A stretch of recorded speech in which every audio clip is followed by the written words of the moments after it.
Going forward, Republican voters should demand three things from their candidates. And if they don't provide them, don't vote for them. Here they are.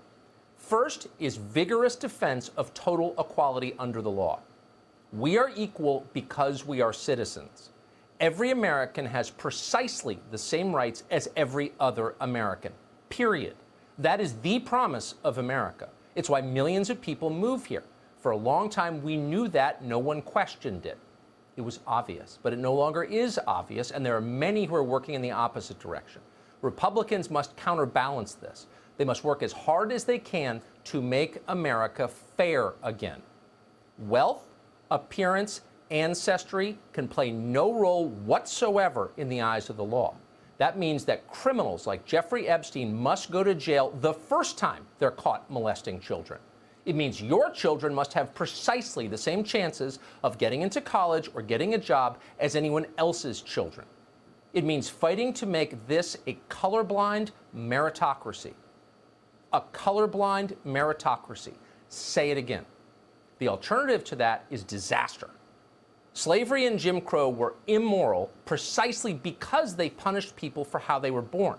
Any system that punishes people for how they were born is immoral always. Republicans must say that loudly. Don't get caught in pointless debates about whether or not this is a racist country. Clearly it isn't.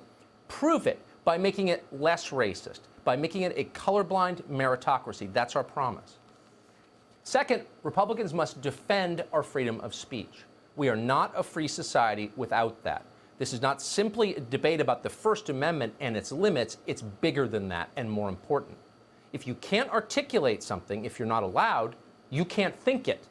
And that's precisely why authoritarians try to control language. They're trying to control your mind. Republicans should lead the fight against this without shame. Americans have the absolute right to tell the truth. This is not negotiable, nor, by the way, is it a theoretical concern of interest only to intellectuals. Everything depends on it. If you can't think freely, you can't solve problems. Try to build a hydro plant or fly a commercial airplane if certain categories of thought are off limits to you. It doesn't work. The power grid collapses, planes crash, society degrades. No speech means no science, no art, no civilization. Most of us were taught that this debate was settled conclusively during the Enlightenment hundreds of years ago when reason vanquished dogma. But it wasn't settled. The forces of superstition remain. They are stronger than ever. In fact, they are growing in strength. The Republican Party must fight them, or it's not a party worth having. And finally, we must never forget that in the end, the Republican Party exists to serve the interests of normal people, ordinary people. Middle-class families are the core of this country. They are our hope for the future, our only hope. And yet both parties have shamelessly abandoned them. Middle-class families have no national spokesman.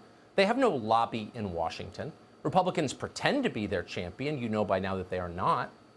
Instead of improving the lives of their voters, the party feeds them a steady diet of mindless symbolic victories, partisan junk food designed to make them feel full even as they waste away. Who cares how many Benghazi hearings we have? We're supposed to care. Why should we? How did Peter Strzok's text messages become more important than saving American jobs from foreign nationals who are taking them?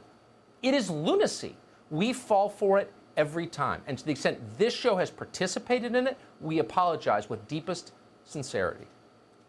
Because meanwhile, as we're talking about things that don't matter, life for the dwindling American middle class has become steadily worse. Suddenly there are junkies living in your park. Your nephew just died of a fentanyl overdose. And saddest of all, and who hasn't thought this, you've realized that your children will never be as successful as you are. The American dream died with your generation. As all of this happened, Democrats laughed because it served their interests. Republicans basically ignored it, and that cannot continue. The only political movements that endure are the ones that make their voters stronger. So how does this change? Can Republican office holders change their party? Yes, they can. We just have to make them.